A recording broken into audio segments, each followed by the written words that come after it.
The first time Alice Brenner walked into the town of Caldwell, Kansas, in the spring of 1878, every man on the main street turned to look at her, and not a single one of them offered to help with the two heavy saddlebags she was dragging through the dust.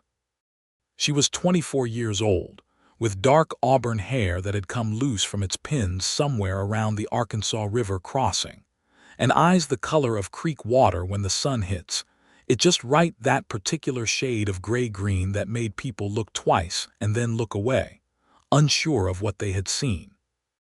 She walked with her chin level, which was a thing she had taught herself with great deliberate effort, because there had been a time not so long ago when her chin had not been level at all, when it had pressed against her chest like a stone was resting on the back of her neck. She had $42 tucked inside her boot, a letter of recommendation from a Reverend Elias Combs of Wichita who had taken pity on her situation, and a name for the woman she was meant to find, Mrs. Clara Holt, who ran the only boarding house in Caldwell that was considered respectable enough for a woman traveling alone. The town smelled of cattle and dry earth and something sweet that turned out to be molasses barrels stacked outside the general store. Caldwell sat right on the Kansas Indian Territory border, and it showed. It had the particular nervous energy of a place that could not quite decide what it wanted to be.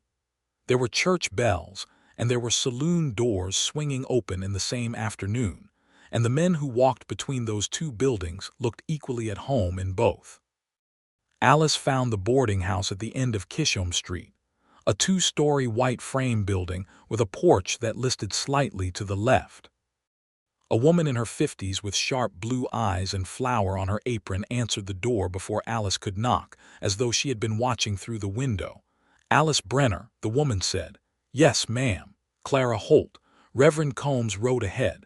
She looked Alice over in the way of a woman who had seen a great deal and learned to read the visible evidence of it quickly. "You look like you have been traveling for some time." "3 weeks," Alice said. "Come in, then. I will not ask you anything you are not ready to answer." It was the kindest thing anyone had said to Alice in a very long while, and she had to press her lips together and breathe carefully through her nose to keep her composure as she stepped through the door. Clara Holt was true to her word. She did not ask questions. She gave Alice a small room on the upper floor with a window that faced east, brought her a plate of biscuits and cold chicken without being asked, and informed her that there was a position available as a seamstress at the dry goods store down the block if she wanted steady work. "The owner, Mr. Petty, is a decent man," Clara said, setting the plate on the small table by the window. "Married, 4 children, not given to nonsense. You would be safe there." The way she said safe told Alice everything she needed to know about how much Mrs. Clara Holt had already understood from Reverend Combs's letter. "I am grateful," Alice said, and meant it down to her bones. She started at Petty's Dry Goods the following Monday, and within 2 weeks she had established herself as a woman of considerable skill with a needle and a woman of very few unnecessary words. The other women in Caldwell, the wives of cattlemen and merchants and the schoolteacher and the woman who ran the laundry, treated her with a cautious warmth. The way people treat someone they sense has been broken and are not sure how much pressure can be applied before the cracks show. Alice did not mind caution. Caution she understood. It was recklessness that had always been the problem. She had been in Caldwell for 6 weeks when Hugh Malone rode in. She did not see him arrive. She heard about it afterward, the way you hear about most things in a small town, from Mrs. Clara Holt over breakfast, who had heard it from the livery man, who had heard it from the bartender at the Lone Star Saloon, which was the establishment at the opposite end of the moral spectrum from Clara's boarding house, but which served as the town's primary news exchange. "New man in town," Clara said, pouring coffee. "Rode in from New Mexico Territory, apparently. Former U.S. Marshal, if you believe what Floyd at the livery says, though Floyd says a great many things. He has taken a room at the Carmichael Hotel." Alice was not particularly interested in new men in town. She focused on her biscuit. "His name is Hugh Malone," Clara continued. in the tone of a woman who was going to continue whether or not her audience was engaged. 30 years old. Floyd says he is built like a barn door and has the manners of one, but I suppose we shall see. Alice did not ask any further questions, and Clara, to her credit, did not press. She saw him for the first time 3 days later. She was coming out of Petty's dry goods with a spool of thread and a length of calico she had purchased for Mrs. Emmeline Ford, the schoolteacher's wife, and she nearly walked straight into him on the boardwalk. He was tall, that was the first thing, because it was unavoidable. He had to be several inches past 6 feet, with the kind of breadth across the shoulders that came from actual physical labor, rather than the artificial squaring that men sometimes attempted with their coats. He had dark hair that needed cutting, brown eyes that were paying close attention to everything around them in the way of a man who had spent years needing to do exactly that, and a jawline that was currently occupied by several days of dark stubble. He was wearing a plain cotton shirt, trail-worn canvas trousers, and boots that had seen considerable use. There was no badge, which she noticed because Clara had said former Marshal. He stepped aside quickly when she came through the door, putting enough space between them that she did not feel crowded, and he touched the brim of his hat. "Beg your pardon, ma'am," he said. His voice was low and unhurried, with a very slight trace of an Irish inflection that had been mostly worn smooth by years on the American frontier. The way a stone gets worn smooth in a riverbed, you can still see what it was, but the edges are gone. "No harm done," Alice said, and moved past him. She did not look back. She had trained herself not to look back. But she did notice, as she walked away, that he had stepped aside far enough and fast enough that she had not felt the particular tightening in her chest that she sometimes felt when men moved too close to her without warning. That was worth noticing, she thought. That was an unusual thing. She filed it away and did not think about it further. Or rather, she tried not to think about it further, which was a different thing entirely. Hugh Malone had come to Caldwell with a specific purpose, which was to forget the previous 4 years of his life. This was, he was aware, not a particularly sophisticated plan, but it was the one he had, and he was committed to it. He had been a United States Marshal stationed out of Santa Fe, New Mexico Territory, from 1874 to 1877, which had been 3 years of work that he believed in deeply, and which had cost him something he could not precisely name, but could feel the absence of every morning when he woke up.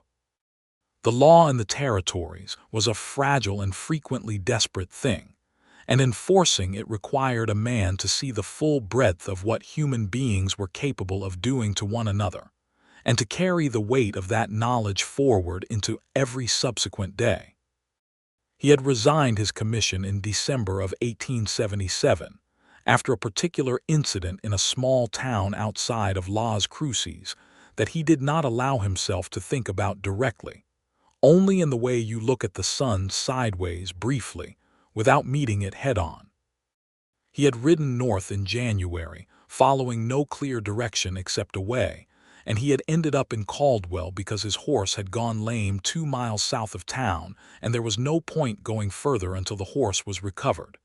He had not intended to stay. Then a week had passed, and then 2, and then Mr.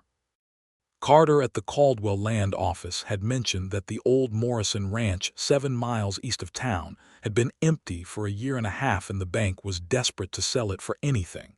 And Hugh had found himself doing the arithmetic in his head, and discovering, with some surprise, that he had enough saved from his marshal's salary to make a reasonable offer. He was not entirely sure why he had made the offer. He was not a rancher by experience, though he had grown up on a cattle operation in Colorado and knew the work well enough. But there was something about the idea of land, specific and bounded land with clear edges, and a fence line he himself would put up, that appealed to something worn and ragged in him that nothing else had managed to reach. The offer was accepted. He was now, somewhat bewilderingly, the owner of 340 acres of Kansas grassland, a house that needed a new roof, and a barn that needed everything else.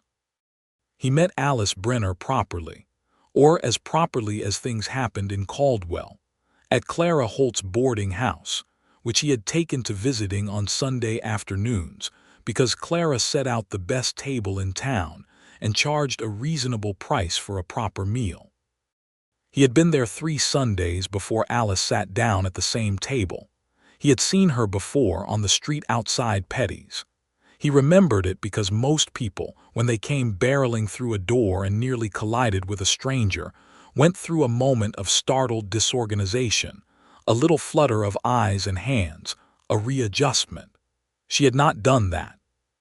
She had moved past him with the deliberate calm of a woman who had long since decided that the world required her complete self-possession at all times, and who had delivered on that decision so thoroughly that it looked natural.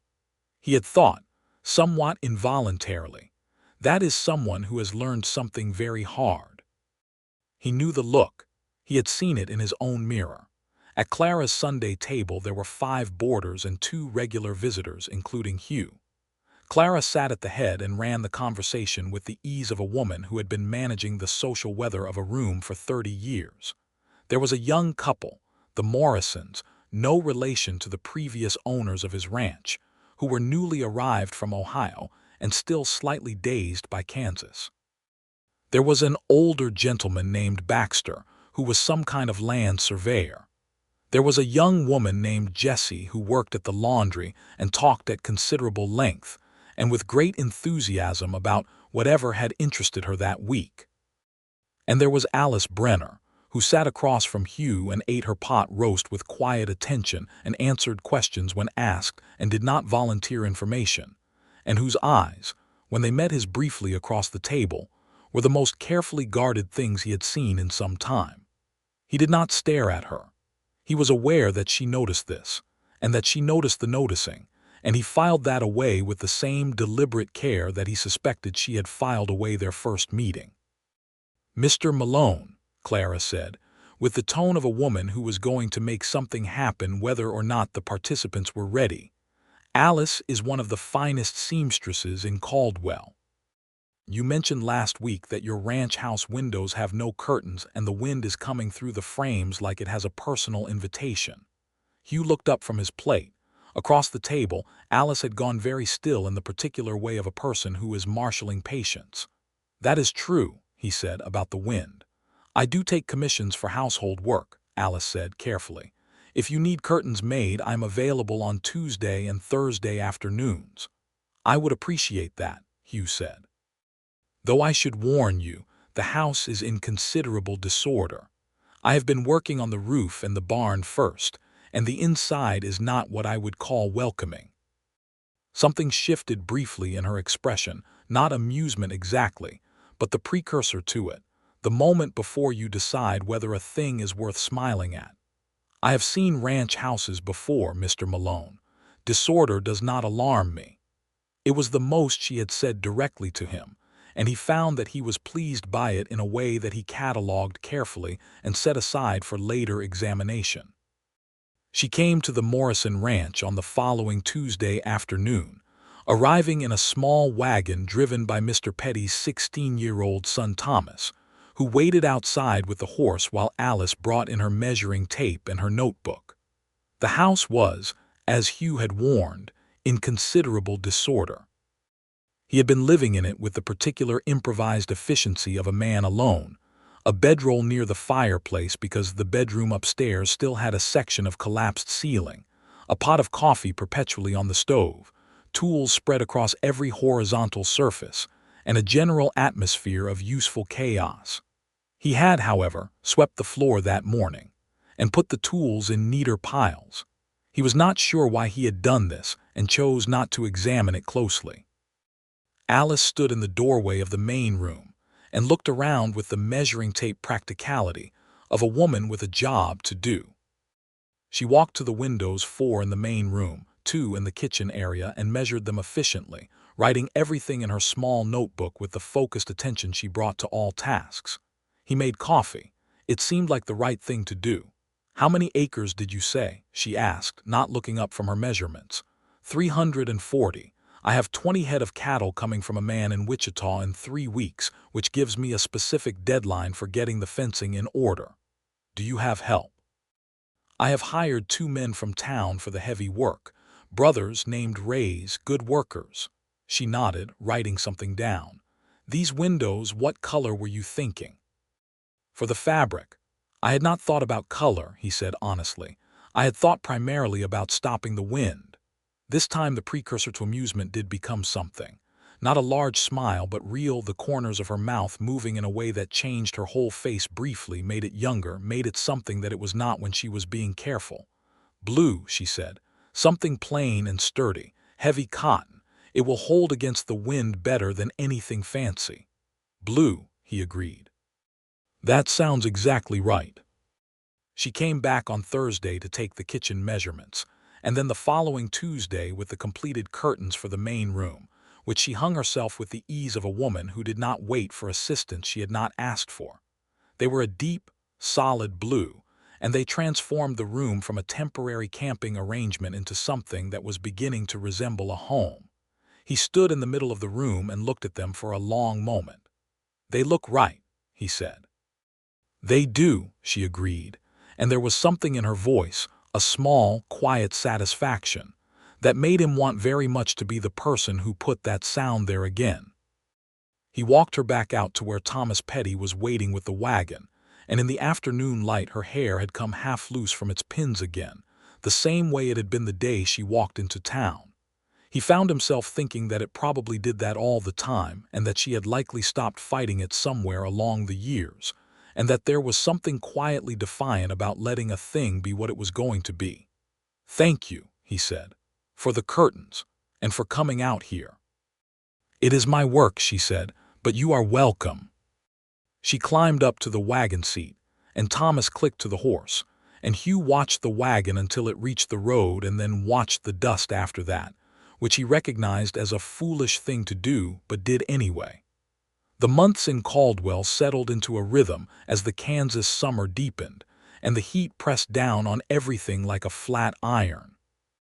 Alice worked at Petty's 6 days a week, took her Sunday meals at Clara's, and spent her evenings on the porch of the boarding house when the air cooled enough to make it bearable, mending work in her lap, watching the town wind down around her.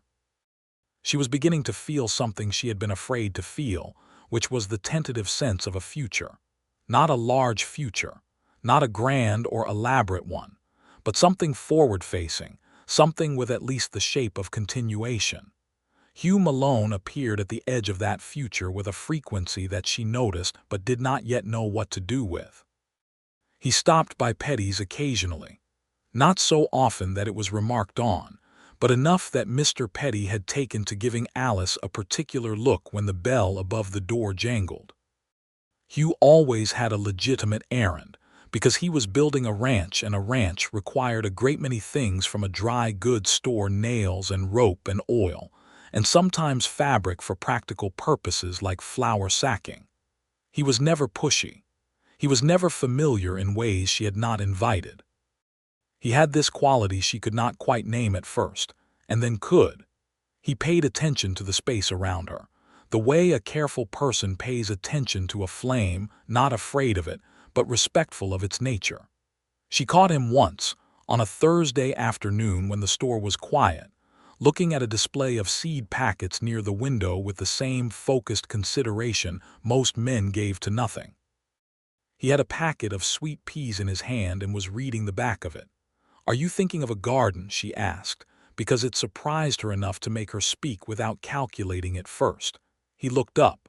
The woman who lived on the ranch before Mrs. Morrison apparently had one, according to the neighbors. The corner of the yard still has the outline of it, where the soil is different. I thought someone should use it. She considered him for a moment, this large, careful man with a packet of sweet peas in his rough hands. "Do you know anything about gardening?" "Absolutely nothing," he said. "Do you?" "My mother had a kitchen garden in Missouri," she said. "Herbs mostly, and beans and sweet peas along the fence line." There was a pause that she recognized as a moment where something could go in several directions. "I would value any advice you had," he said. though I understand if that is not something you are interested in." The qualification, the understanding if not, was so carefully placed that she felt it like a small, distinct warmth in her chest, the way a coal glows without smoke before it becomes a flame. "I will think about it," she said. She did think about it. She thought about it that evening on Clara's porch, with her mending in her lap, and the last of the light going orange over the rooftops of Caldwell. She thought about the fact that it had been almost 2 months since she had arrived in this town, and in that time she had not told anyone the real reason she was here.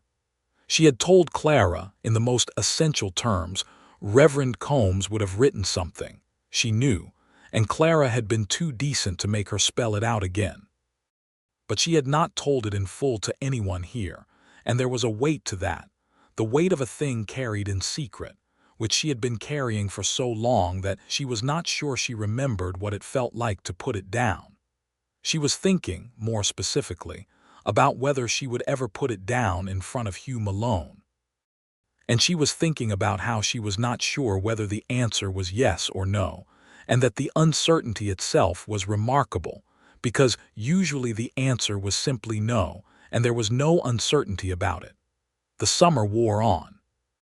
The cattle arrived at Hugh's ranch and the Reyes brothers, Manuel and Carlos, who turned out to be solid and good-humored men in their 30s who had been working cattle all their lives, settled into a working routine with Hugh that had the easy practicality of people who understand their work and respect each other within it. The roof was repaired. The barn was repaired. The fence line was put up in sections, each post driven with the kind of personal determination that has less to do with cattle and more to do with a man deciding that he is staying somewhere. He did plant the sweet peas, and they did not come up particularly well the first time because he put them in the wrong month, which he mentioned to Alice at Clara's Sunday table in a tone of practical exasperation that made her laugh. An actual, full laugh, one she did not plan and could not fully contain, and which apparently surprised her as much as it surprised everyone else at the table, because she pressed her hand briefly to her mouth after. But it had come out and it had been real, and Hugh had looked at her with an expression she could only describe as quiet wonder, the kind that does not reach for anything, only watches. "You plant sweet peas in spring," she said when she had recovered her composure. "Before the last frost, not after. They like cool soil." "I planted them in July," he said. "Yes, that would explain the results. I was under the impression that summer was the time for growing things. Sweet peas would disagree." She paused.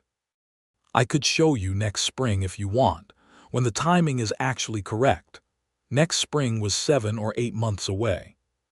She had not, until that moment, told herself or anyone else that she intended to be in Caldwell for 7 or 8 more months. She heard the statement land on the table between them and felt the significance of it, not just what it meant for her, but what it meant that she had said it in front of him. Hugh looked at her steadily. "I would like that very much," he said, and something in the simplicity of it made it feel like more than a statement about gardening. Clara Holt, at the head of the table, refilled everyone's coffee with the serene expression of a woman who had known exactly what she was doing when she arranged these Sunday meals. It was September, with the first real cool of autumn cutting through the Kansas heat, when Alice finally told him. It happened on a Sunday afternoon. They had fallen into a habit easy enough in a small town of walking together after Clara's noon meal, following the road east of town toward the open grassland where the cottonwood trees grew along a dry creek bed that ran full in spring and went to dust by August. It was neither planned nor entirely accidental. It was the kind of thing that happens between two people who are drawn toward each other and have not yet decided what to do about it. They walked mostly in comfortable quiet, which was something she had discovered she could do with him in a way she could not do with most people. Most people filled silence with words because silence made them nervous. Hugh seemed to live in it quite naturally, the way people live in a house they have occupied for a long time, moving through it without disturbing things, knowing where everything was. They stopped at the creek bed and stood in the shade of the cottonwoods, watching the brown grass move in the breeze, and she heard herself begin to speak before she had consciously decided to. "I need to tell you something," she said. "You do not have to stay and listen to it. But I think I need to tell someone, and it seems like it should be you." He turned to look at her. He did not say anything, which was the right thing. She looked at the cottonwood leaves, which were just starting to go yellow at the edges. She breathed. "My husband," she said. "My former husband. His name was Warren Brenner. We married in 1874 in Kansas City. I was 20 years old. He was 31. She paused. He seemed at the beginning like exactly what a husband should be. He was prosperous and he was well-spoken, and he spoke to my father about me with great respect. She paused again. He was not that man. Hugh was still, completely still. "For 3 years, Alice said. He used his hands on me when he was displeased with something, which was frequently. The first time I thought it was an aberration. The second time I made excuses for it. By the third year, I had learned a set of skills I had not known I would ever need. How to judge his mood from the way he opened the front door, how to move through a room without drawing attention, how to arrange my face into an expression that did not provoke him." Her voice was steady. She had gone over this inside her head so many times that the words had a particular worn smoothness to them, like the stones in the dry creek bed. "I left in the spring of 1877. It took me until the spring of 1877 to leave. I want you to understand that it is not a simple thing to leave. It is not that a woman does not know she should. It is that the knowing and the doing are in entirely different countries from each other." She stopped. She had been watching the cottonwoods, and now she looked at him. She had done this before, told the essential fact of it, the bare bones, to 2 women and 1 man, Reverend Combs, in the year and a half between leaving Warren Brenner and arriving in Caldwell. The women had cried, which she understood, but which made her feel that she had done something wrong by telling it, as though she had caused the crying. Reverend Combs had folded his hands on his desk and looked very grave, and said that it was a tragedy and a sin against God's intention. And while she believed that, the gravity of it had felt like a door closing rather than a door opening, like the weight of the thing had been confirmed and sealed, and was now hers to carry forever. The other man had been a doctor she had seen once briefly, and he had looked at her with the particular expression of a man who has heard something uncomfortable and is reorganizing his understanding of her as a result, a flinch, almost imperceptible, but she had seen it. Hugh Malone looked at her and did not flinch. He did not rearrange his expression. He did not look at her differently than he had been looking at her before she spoke. His face, which was not an easy face to read under normal circumstances, held a steady and complete attention, not pity, which she would have hated, not discomfort, not the kind of careful management of expression that means a person is suppressing a flinch.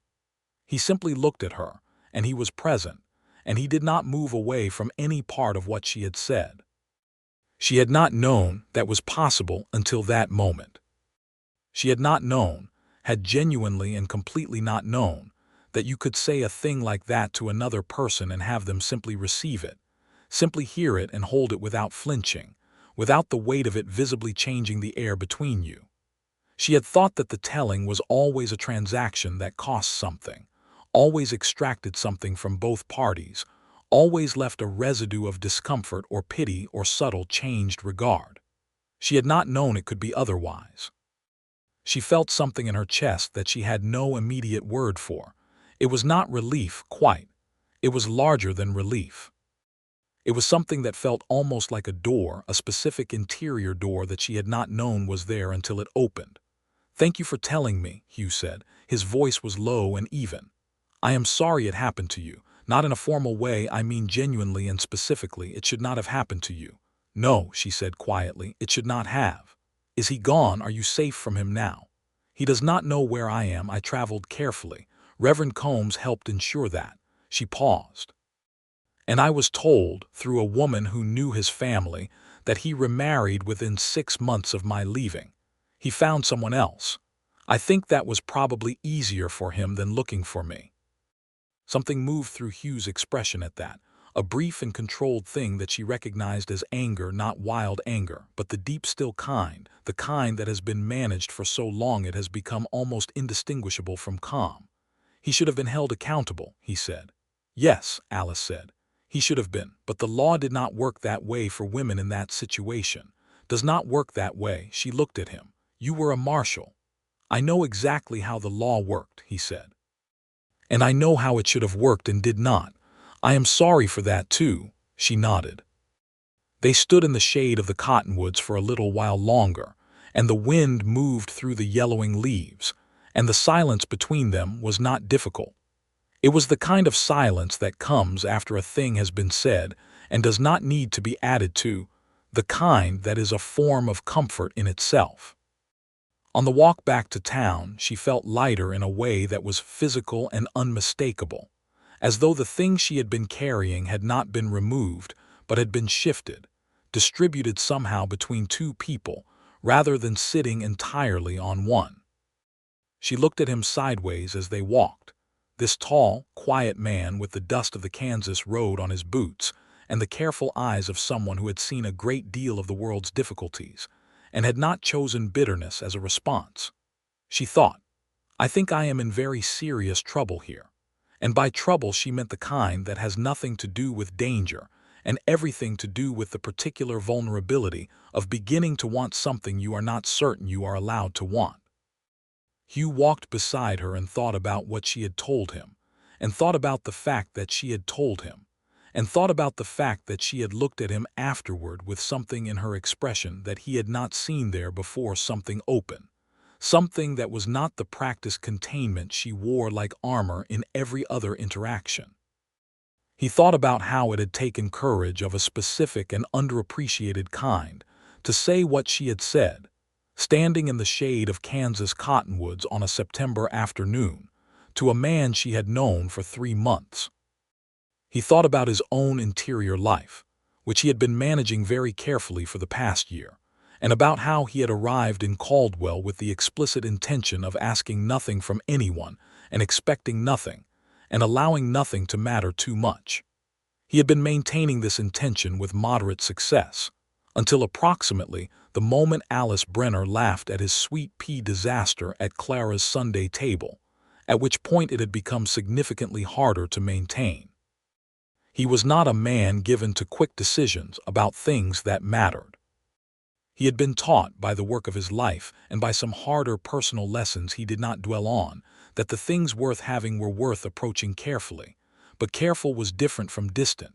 He stopped on the road at the point where it curved back toward town and turned to face her.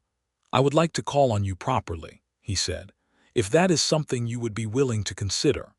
Alice stopped and looked up at him. In the afternoon light, her gray-green eyes were very clear. I would like that, she said. I think I would like that very much. He nodded once, the way a man nods when he is making a decision about something more serious than the words suggest. Then that is what we will do, he said.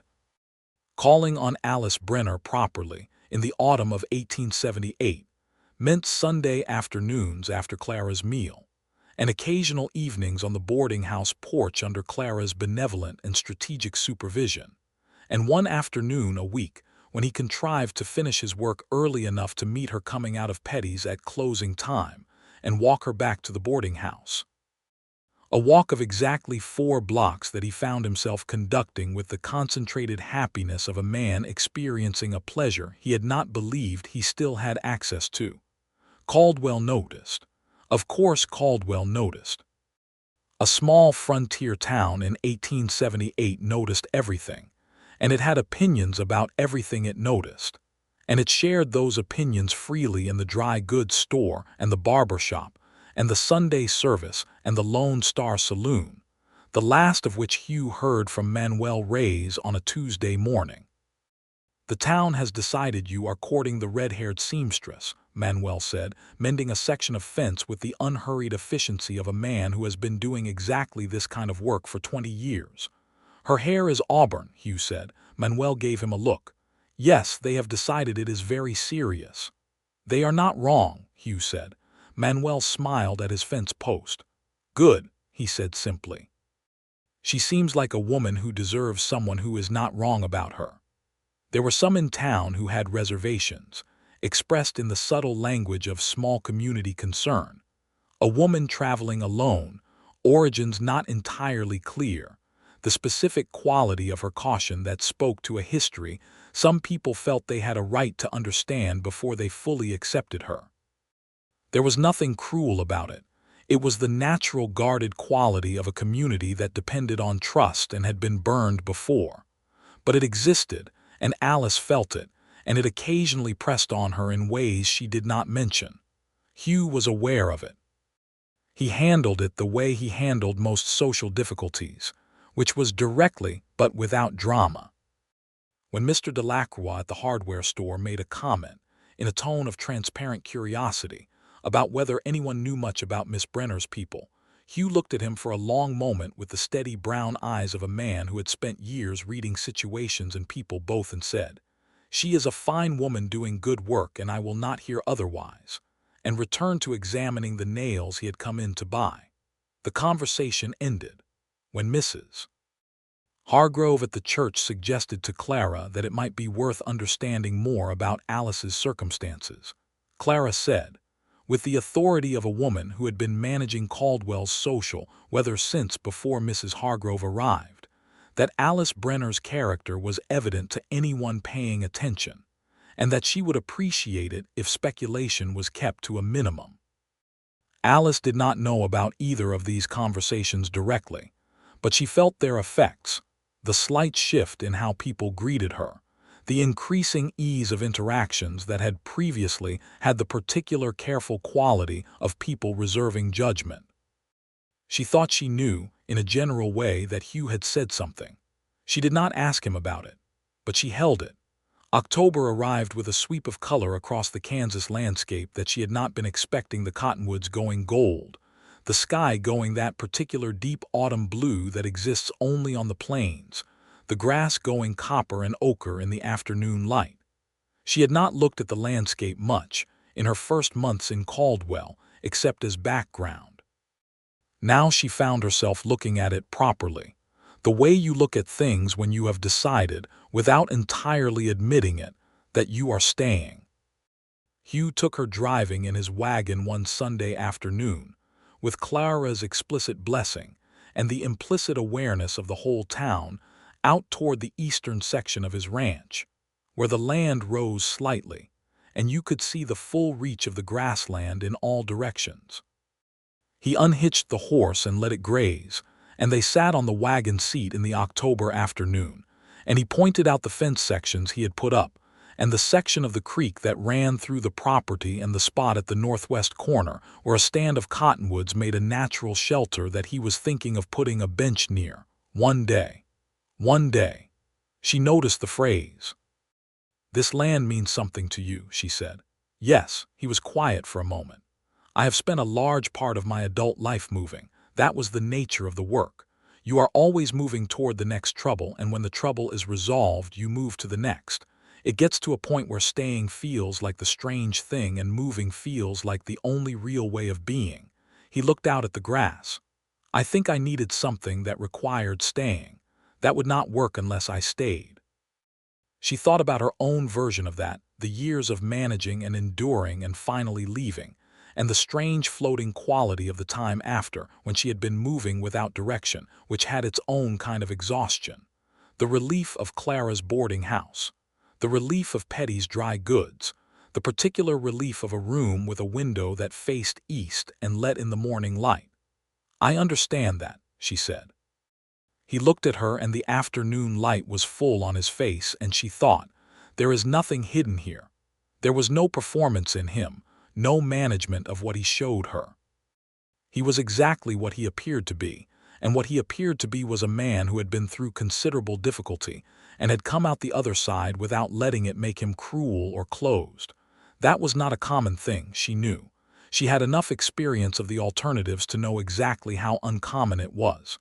"I should tell you something," he said, "since we are being honest with each other, which I think we have both decided we are going to be." "All right," she said. "I was a marshal for 3 years, and in those 3 years I did work I believed in, and I did it as well as I knew how to. But I also saw things, the full range of what happens when law is thin on the ground and men believe they can take what they want from whoever they want. I saw women in situations not unlike yours, not one or two, many, and I was mostly unable to help them in ways that actually mattered. He paused. I resigned my commission partially because of exhaustion, and partially because I had started to feel that the thing I was doing was not making enough of a difference to justify what it was costing, and I needed to get far enough away from that feeling to think clearly about it. He looked at his hands. I am telling you this because I do not want you to think I came to Caldwell without my own weight to carry. It would not be honest. She looked at him for a long moment. She thought about the particular equality of what he had just offered, a weight of his own, laid alongside hers, not as equivalence but as honesty, as genuine sharing rather than transaction. I think, she said carefully, that weight you are carrying may be part of what made you someone who did not flinch. He looked at her sharply, surprised, she thought, by the directness of it. Yes, he said after a moment, I think that may be true. The wind moved through the October grass around them, and the horse grazed peacefully at the end of its tether, and the sky went on for miles in every direction the way it does on the Kansas plains, vast and clear and unrestricted, and Alice thought, yes, yes, I am staying. There were things to navigate. She knew that and faced them with the practical clear-headedness that had been her survival tool for years. There was the question of Warren Brenner, specifically the question of whether she was legally free of him, a question that mattered enormously and that she had spent months trying to resolve from a distance. Reverend Combs had connected her with a lawyer in Wichita who had filed papers on her behalf, citing the legal grounds that existed in Kansas law for abandonment, and in November of 1878, a letter arrived at Clara's boarding house informing her that the matter was formally resolved and she was legally free. She sat with the letter in her small east-facing room for a long time after reading it. She did not cry, which surprised her. She had expected to feel something dramatic, relief or grief or anger or some combination of them. What she felt was quieter than that. She felt as though a door she had not been able to open for 4 years had simply swung outward on its hinges, and the air on the other side of it was ordinary, which was exactly the kind of air she had been wanting. She told Hugh that evening, on Clara's porch, her voice even and straightforward as always when she discussed the mechanics of her situation. She had found that she could be straightforward with him about the mechanics. It was the feeling parts she still approached carefully, as though the ice underfoot had been tested but not fully confirmed. He sat in the chair beside hers and listened, and when she finished he said, "That is good. That is a real and important thing." And then after a pause, "How do you feel?" She considered the question. Most people, when she told them difficult things, told her how she should feel or assumed they knew. He asked. "Like I can breathe fully," she said. "I have been breathing at partial capacity for a long time. It feels different now." He nodded, and she saw the edges of his expression soften in a way that she had come to recognize as his version of something larger that he kept contained, not because he was cold, but because he was careful with large things. "Good," he said again, quietly. "You should be able to breathe fully." They sat in the cooling November air, and Clara's lamp moved behind the window, and the town went about its evening business around them, and Alice thought about breathing. Winter came down on Caldwell in earnest in December, and Alice spent it in the warm interior of Petty's Dry Goods, sewing curtains and mending shirts, and doing the alterations work that increased dramatically as the holiday season brought people in from the surrounding ranches and farms in search of something fitted and fine. The work was satisfying in the physical and immediate way of skilled hand labor. The measuring, the cutting, the particular pleasure of a seam that went straight and true. Hugh came in often enough to be remarked upon, and not so often as to be intrusive. He bought things he needed. It was a working ranch. There was always something needed, and sometimes he lingered for a few minutes to talk to her across the bolt fabric counter. And Mr. Petty found reasons to be in the back of the store during these exchanges, and returned to the front with the pleasant obliviousness of a man who had decided not to notice anything. Christmas in Caldwell was a community affair, a service at the small white church on the north end of Main Street, followed by a gathering at the town hall with food brought by everyone and music provided by a rotating assembly of whoever happened to have brought an instrument. Alice went with Clara and some of the other boarders, wearing a dark green dress she had made for herself from a remnant of wool she had bought at a discount from Mr. Petty, who had charged her cost and no more. Hugh was there, in the clean wool coat he wore for occasions, and he found her near the food table with a glass of punch, and a particular expression that she recognized after a moment as suppressed amusement. "What is it?" she asked. "Floyd from the livery," he said quietly. "He has told 3 different people tonight within my hearing that he knew all along I was going to settle here. He is very confident in his own foresight." She laughed. The laugh came easily now, she had noticed. It came easily with him, more easily than it had come with anyone in a very long time. "He is not entirely wrong," she said. "You did settle here." "I did," Hugh said. He looked at her.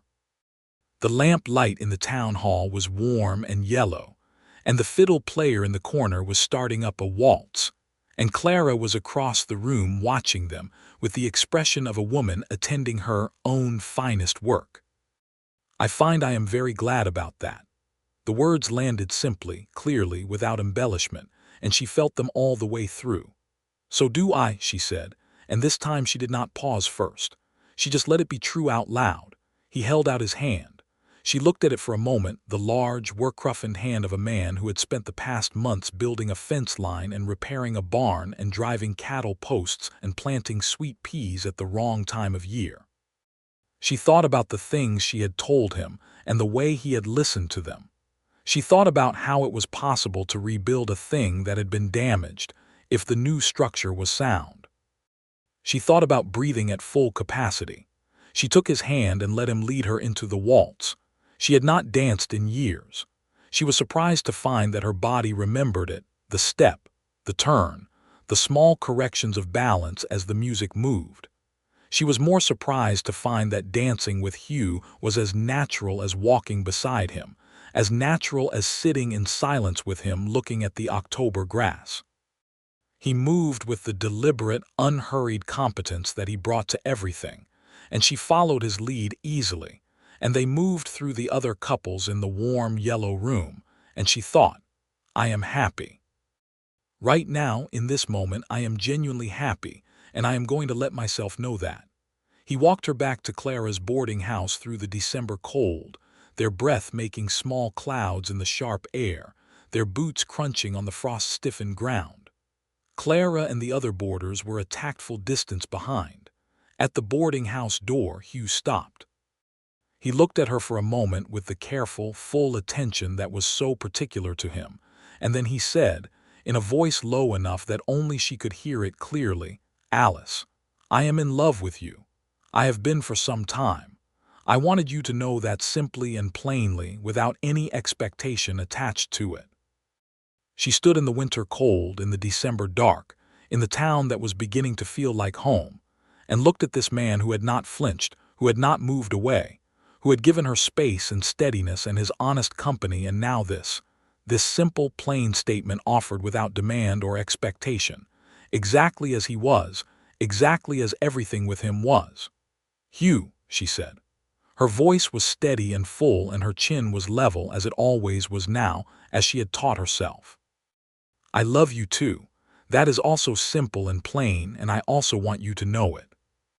He reached out and took her hand, both his hands around both of hers, which were cold from the walk, and his were warm, and she felt it all the way up her arms. He looked at her with that expression she had come to know, the one where something larger was contained in something quieter, and she saw in it everything she needed to see. "All right then," he said softly, which for another man might have seemed insufficient, but for Hugh was everything confirmation, commitment, the absolute rock-solid intention of a man who said what he meant and meant everything he said. She leaned up on her toes and kissed him. It was the first time she had initiated something with her own want, unguarded, unmanaged, fully present in it, since before she could clearly remember.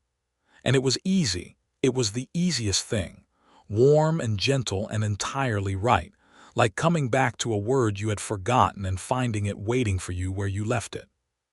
Behind them, at a diplomatic distance, Clara made a quiet sound that might have been satisfaction and said to the nearest boarder in a carrying voice, "Let us all go inside. The cold is dreadful." Hugh proposed formally in February of 1879, on a Sunday afternoon at his ranch, which by then had the curtains she had made in all the windows and a repaired roof, and a second bedroom that he had rebuilt upstairs and painted white, and which was beginning to look thoroughly and unmistakably like a place where someone intended to live a complete life. He had not planned an elaborate gesture. He was not an elaborate gesture sort of person, which was one of the things she loved about him.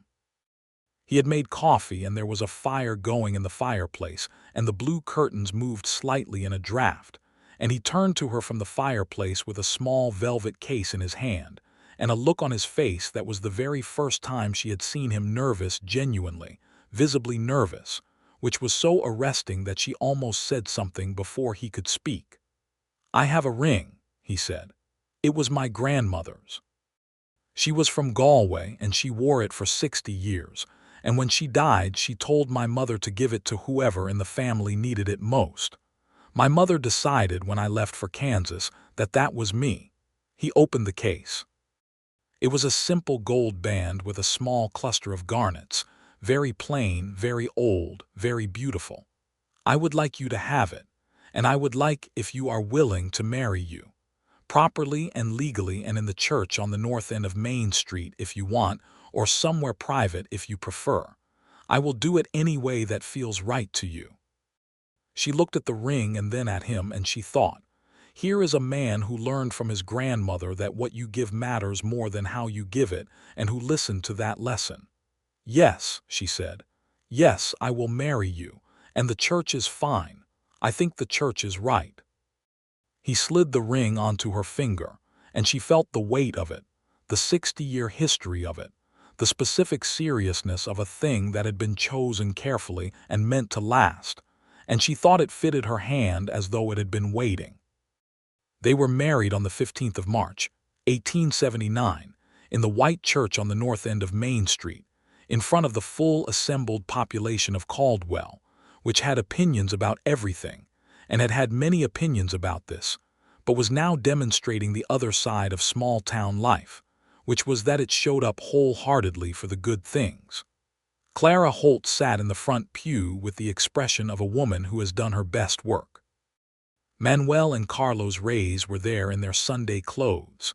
Mr. Petty and his family were there. The Morrisons from Ohio, who had been in Caldwell long enough now to stop looking dazed.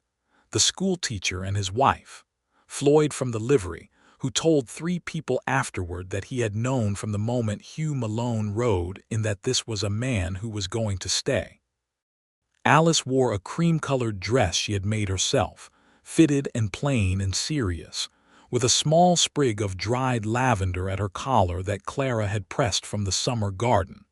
Her hair was pinned up and some of it had come loose, as it always did.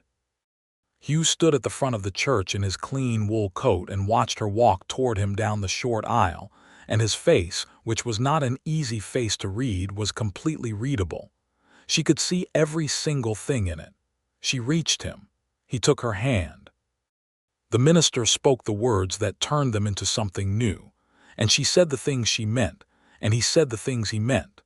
And when it was done, he kissed her gently in the brief, warm way that felt exactly as natural as everything else between them had always felt. And the church erupted with the uncomplicated delight of a community that had been invested in this outcome for months. They moved Alice's things out to the Morrison ranch, her ranch. She corrected herself, their ranch, that same day. She stood in the main room with her 2 saddlebags on the floor beside her, and looked at the blue curtains and the swept floorboards and the fire going in the fireplace, and she felt the extraordinary, ordinary weight of a life that was hers, fully hers, in a house where the doors were ones she could open. Hugh came in from seeing to the horse and found her standing there, and he read her correctly as he always did, and came to stand beside her and looked at the room with her. "This is yours," he said. "All of it. Everything in it is yours as much as mine." "I know," she said. "I am just letting it be real." He put his arm around her, and she leaned into his side, and they stood there together in the early spring evening and let it be real. The spring of 1879 was the sweetest Brenner Alice Malone now, though she thought of herself some days in both names, honoring the journey between them, had known in her adult life. She planted sweet peas in March, in the garden at the corner of the ranch house yard, where the old Morrison garden had been, and this time they came up in April with the cheerful inevitability of a thing done correctly, climbing the fence post she had put in for them, going from green tendrils to white and pink flowers over the course of 6 weeks that she watched with something close to delight.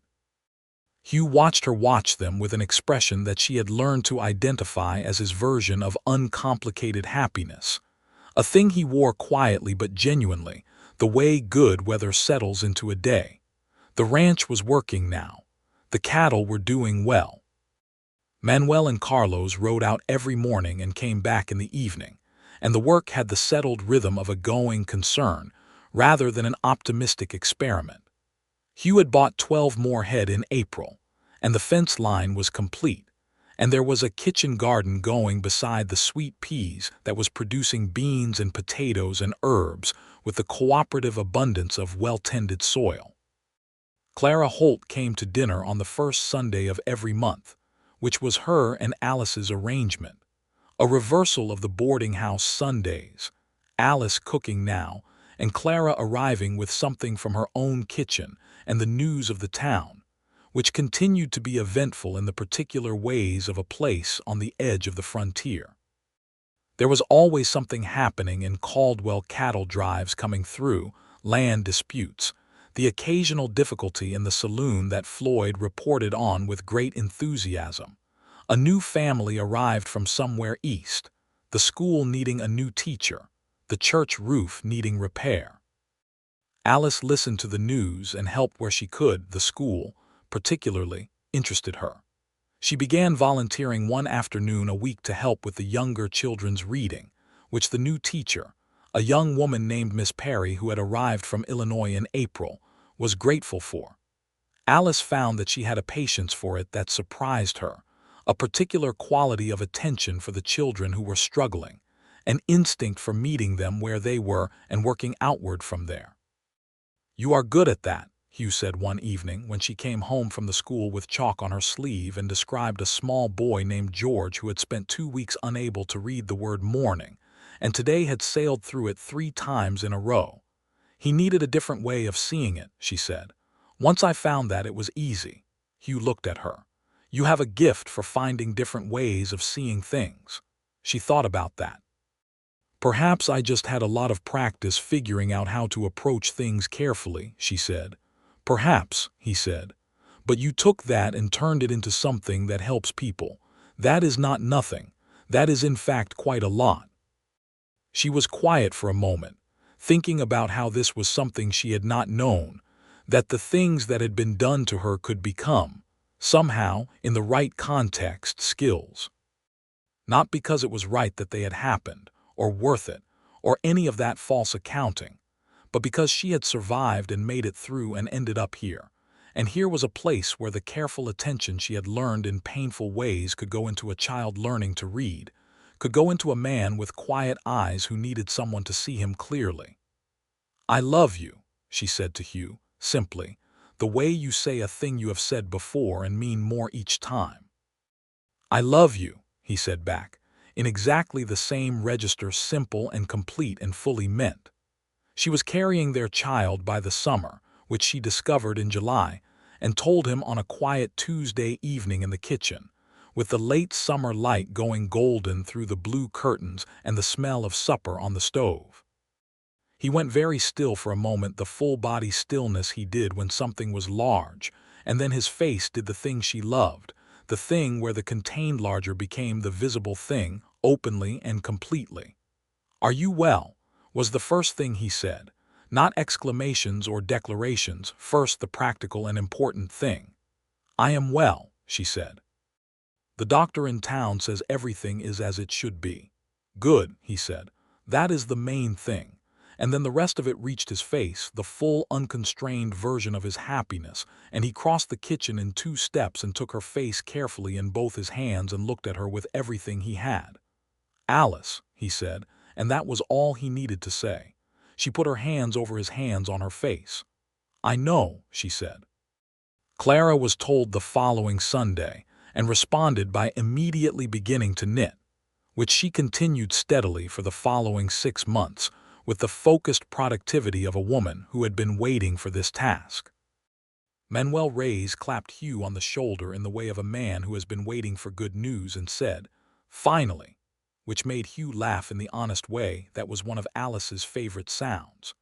Miss Perry at the school was delighted, and told Alice she was welcome to continue helping with the reading as long as she was comfortable, which Alice did until mid-November, when the Kansas winter started in earnest, and the road from the ranch to town became less reliable. She spent those winter months in the ranch house, which was warm and full and hers, with the sweet peas dried and bundled and hanging in the kitchen for the smell of them, and the quilt Clara had made spread on the bed upstairs, and Hugh's steady presence moving through the house and the land around it with the deliberate care of a man who understood exactly what he had, and was not taking a single day of it for granted. They talked, in those long winter evenings by the fireplace, the way they had always talked honestly, without management, about things that mattered and things that did not, about his years as a marshal and what they had taught him and what they had cost him, about her years in Kansas City and what she had survived and what she had recovered and what she was still discovering about herself. These conversations were not always easy, but they were always true, and she had come to understand that the truth between 2 people, however complicated, is the thing that lets everything else be real. "Do you think about her?" Alice asked one evening. Warren Brenner's new wife, she meant, which was a thing she had thought about sometimes, not with jealousy but with the particular complicated empathy of a woman who knew what that situation could become. "I think about the women you mean," Hugh said. "The ones I could not help." He was quiet for a moment. "I hope she is safe. I hope things went differently for her." "So do I," Alice said. She meant it. She meant it fully and without reservation, which told her something about how far she had come, that she could hold compassion for the stranger who had replaced her in the life of a man who hurt her, without any of the bitterness that would have been understandable and that she had worked hard not to carry. "You are," Hugh said quietly, watching her face, "the least bitter person I have ever met. Given everything you had to work with, that is remarkable." "I was bitter for a while," she said honestly. "In the first year. I was very bitter and very angry, and I am glad I had that time, because I think you have to let those things be what they are for a while before you can set them down." "What made you set them down?" She thought about it. "I got tired," she said. "Bitter is very heavy, and I had already been carrying heavy things for a long time. I decided I wanted to put things down rather than pick up new ones." He was quiet for a long moment. Then he said, "I think that is one of the wisest things I have ever heard." "It did not feel wise at the time," she said. "It felt like giving up. It took me a while to understand the difference." He reached across the space between their chairs and took her hand, and she felt the familiar weight of his warm, rough hand around hers, and the firelight moved on the walls, and outside the Kansas winter was doing its patient work, and she thought, "This is the life. Not a perfect life, not a life without weight or complication or history, but a real life, a full one, a life where the doors open outward and the person beside you knows the whole truth of you and has not moved an inch." Their son was born on the 4th of February, 1880, which was a cold, clear Kansas morning, with a thin skin of ice on the horse trough, and the sky very blue above the frost-white ground. He came into the world with the indignant energy of someone who had a great many opinions about the temperature outside the womb, and he was large and healthy, and had, unmistakably, Hugh's dark hair and Alice's gray-green eyes. Hugh was present for the birth, which was not universally common in Caldwell in 1880, but which he had stated with quiet and absolute finality was where he intended to be. And the midwife, Mrs. Gaines, who had seen all manner of men in all manner of situations, said afterward that she had never seen a man so completely and usefully steady. He held Alice's hand and talked to her in the low, unhurried voice that was the most comforting sound she knew, and when it was over and the baby was placed in her arms, he sat on the edge of the bed and looked at the both of them with an expression she would carry in her memory forever, full open wonder, tears at the corners of his eyes that he did not bother to conceal, his whole face saying everything without any containment at all. "Hello," he said softly to the baby. "Hello. We are very glad you are here." They named him James, for Hugh's father, with the middle name Elias, for Reverend Combs of Wichita, who had helped Alice find her way to a place where this morning was possible. James Elias Malone was a loud and enthusiastic infant who developed into a loud and enthusiastic small child, with a disposition that was equal parts his mother's careful attention and his father's steady confidence, and who occupied the ranch house with the complete and total authority that small children exercise over the adults who love them. Clara Holt was his devoted, informal grandmother, visiting every Sunday with the regularity of a natural law, and returning to town with the particular satisfied expression of a woman whose best Sunday work had resulted in something lasting. Manuel Reyes taught James at an age of 3 to say horse in Spanish, which James repeated to everyone he met for approximately 4 months with great pride. Carlos Reyes taught him, somewhat earlier than was perhaps ideal, how to whistle, which he practiced constantly. Alice returned to the school in the spring after James was born, bringing him with her in the first months, and eventually leaving him with Clara during the afternoon sessions when he was old enough to manage it without distress. She found in that schoolroom a version of herself she had not fully known was there, a teacher, patient and inventive, with a specific talent for the children who struggled, for finding the particular angle from which a thing became accessible. Miss Perry, who was young and talented but stretched thin with the full class, was grateful in ways she expressed frequently and sincerely. By 1881, Alice was teaching 3 afternoons a week and had become, in the organic way these things happen in small communities, a fixture of the Caldwell School in all but official title. "You should be paid for this," Hugh said, not for the first time, in the kitchen one evening. "There is not money in the school budget," Alice said, also not for the first time. "There should be money in the school budget. The town should find money in the school budget." "You are very indignant on behalf of the school budget," she said, which made him give her the look that meant he knew she was deflecting but was choosing to be amused by it. "I am indignant on behalf of your work," he said, "which is real work and valuable work and should be recognized as such." "Hugh," she said, "I do it because I want to do it, because those children deserve it. The recognition is not the point." He looked at her for a moment and then said, "I know. That is one of the reasons I am in love with you." There was a town meeting in September of 1881 in which the matter of the school was on the agenda, along with a number of other municipal questions, and Hugh Malone attended and made a quiet but clear case for allocating funds for an additional teaching position. He was not the only voice. Several of the ranching families had come to feel strongly about the quality of their children's education, and by the end of the meeting a commitment had been made. Alice was offered a paid position in October, which she accepted. She came home that evening and told Hugh, and he looked at her with the open expression and said, "Good. That is right. That is exactly right."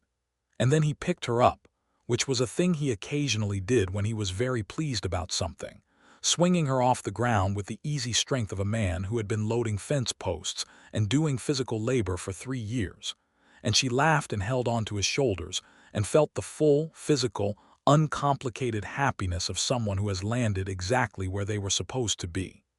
James, watching from the doorway of the kitchen, said, "What?" in the tones of a 1-year-old who found adults confusing. "Your mother is being recognized for her work," Hugh told him seriously. "This is a good day." James accepted this information and returned to his investigation of the kitchen floor, which he found endlessly interesting. The years settled in, one after another, with the ordinary extraordinary quality of a good life seasons turning, the ranch growing steadily under Hugh and Manuel and Carlos's capable management, the school growing with Alice's involvement, James growing in the specific unstoppable way of children. Going from infant to toddler to a boy who had opinions about everything and asked questions at impressive frequency, and had his father's steady eyes and his mother's gift for finding the different way of seeing. A second child arrived in the autumn of 1882, a daughter this time, red-haired and calm, whom they named Clara Margaret, the first name for the obvious reason and the middle name for Alice's mother, who had had a kitchen garden in Missouri with sweet peas along the fence line. Clara Holt was informed of the naming and said nothing for a full 30 seconds, which was the longest Alice had ever known her to be silent, and then said, with absolute composure, that she supposed she had best knit more. Clara Margaret was everything James was not: quiet, observant, the kind of child who sat in a room and watched it before she participated in it, which Alice recognized with a full-body tenderness as a specific inherited quality that she understood. She spent time with this child in the way of someone who knew what careful watching meant and wanted to make sure it was happening in a world that was entirely safe. "She is all right," Hugh said one evening, watching Alice watch Clara Margaret watching the room. "She is safe." "I know," Alice said. "I am not worried, I am just paying attention. To her or to yourself in her." She looked at him. Sometimes he was so accurate that it was almost surprising, even after all the time she had known him. "Both," she said honestly, "but both from a good place, I think." "I know it is," he said. "I can see it." She believed him. She had learned to believe him when he said he could see things because he consistently could. In 1883, the town of Caldwell grew further, and with growth came the changes that growth always brought: new businesses, new families, new conversations about what the town was and wanted to be. The cattle trail era was beginning to feel its end. The railroads were coming, the range was being fenced, the open wild quality of the frontier was being replaced by something more settled and more complicated. There were people who grieved this, and people who celebrated it, and most people who felt something of both. Hugh watched it with the equanimity of a man who had lived through several versions of the West and understood that it changed and kept changing, and that the thing to do was root yourself deeply enough in one place and one life that the changes moved around you rather than through you. He had rooted himself very deeply. He had the ranch, solid and working. He had Manuel and Carlos, who were now as much part of the ranch's fabric as the fence posts they had helped put in, and who had their own lives in Caldwell.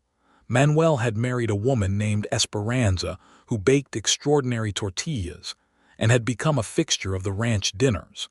And Carlos was quietly courting the schoolteacher's recently widowed sister, which was proceeding at a pace that tried everyone's patience but seemed likely to result in something good eventually. He had James, who was 4 years old and conducted himself with the serious, investigative energy of someone who intended to personally verify every fact in the world before accepting it as true. He had Clara Margaret, who watched the world with those gray-green eyes and processed it in her own time. He had Alice.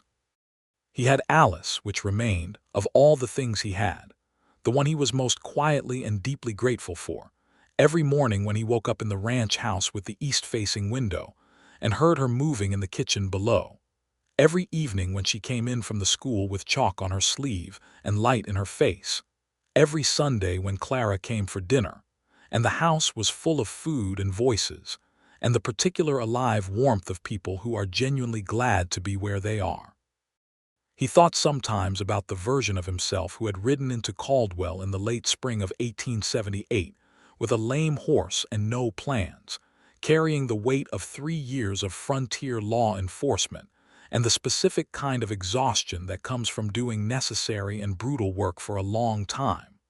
That man had intended to stay a week. That man had had no idea. He was grateful to the lame horse, which had fully recovered and was one of 3 horses on the ranch now, and showed no sign of regret about its decisions.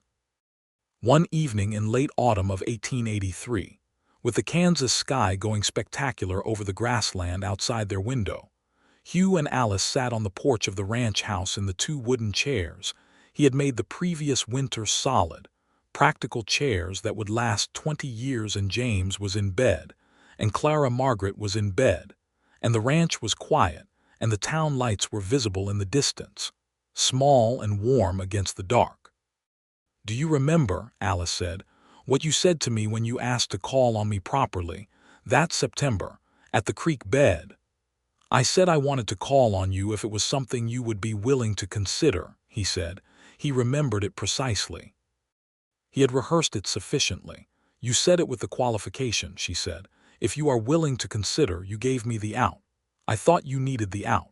"I did," she said. "I needed the out, but I also needed that you would ask at all." She was quiet for a moment. "I had stopped believing that anyone would ask in a way that also gave me the out. I had decided that asking always came with demands attached, and then there was you." He looked at her in the autumn dark. "You were the first person," she said, "that I told the real thing to who did not flinch. Do you know how many years I carried that thing? And I told you, and you looked at me the same way before and after. Like it had not changed what I was to you." "It had not," he said simply. "I know that was the thing." She shook her head slightly, remembering.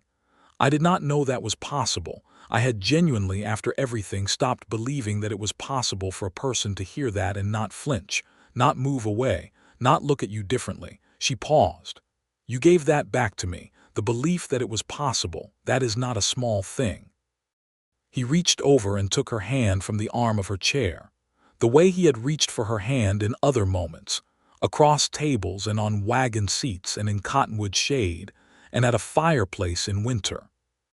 Her hand was familiar and known, and his in the way of something that had been his for long enough that the having of it was part of him.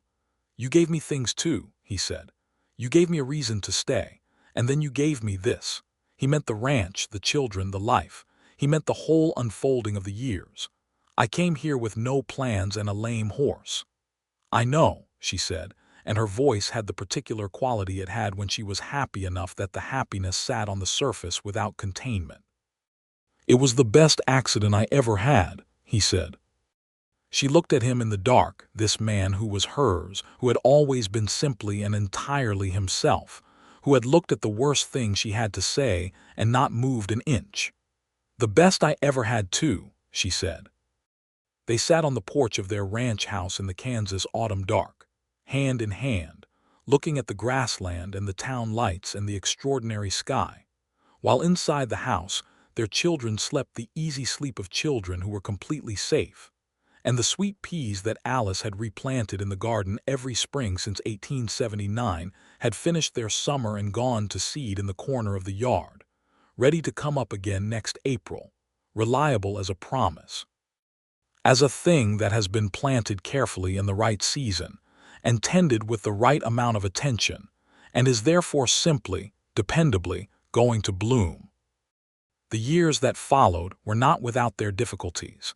No life on the Kansas frontier in the 1880s was, but they were difficulties navigated with the solid equipment of 2 people who knew each other fully, who had chosen each other with complete information and zero flinching, and who had built something together that was stronger than either of them alone.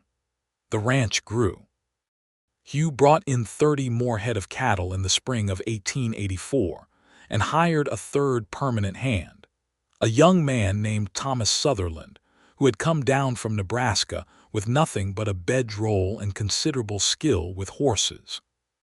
Manuel and Carlos remained the backbone of the operation, and their families became part of the larger fabric of life at the Malone Ranch.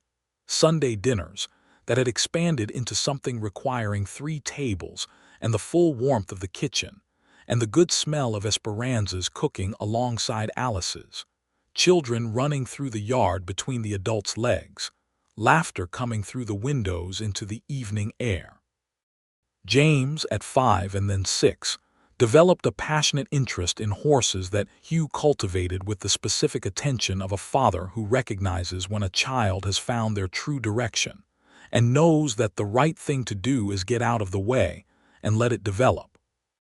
He taught James everything he knew, and what he did not know, he let Manuel and Carlos teach, and the boy took it all in with his mother's methodical focus and his father's natural ease around animals. Clara Margaret, quieter and more inward, discovered books. She read everything in the Caldwell School's small library by the time she was 4, which was partly because her mother had been teaching her since she could hold a book, and partly because she had the focused intensity of someone who had found the exact right tool. Alice brought books from the school, and Hugh rode into Wichita twice a year and always came back with a bundle of them, because he had learned very early that a book brought to Clara Margaret produced a quality of joy in her that was worth any trouble. Alice taught at the school until the end of the decade, building something there that became, in time, a genuine institution, a Caldwell school that was known, even in the wider county, for the quality of attention given to its students and particularly to those who struggled. She had hired on a second assistant by 1887, a young woman who had come from a difficult situation in a town to the east, and in whom Alice recognized, with the precision of personal experience, a specific kind of survivor. She had a conversation with this young woman, whose name was Martha, in the school room one afternoon while the children were at their slates, standing at the window and speaking quietly about the practical realities of Martha's situation and what her options were and what help was available. She did not say more than Martha needed her to say. She did not fill in things that were not offered. She listened first and then spoke carefully, and when she finished she said simply, "It can be different.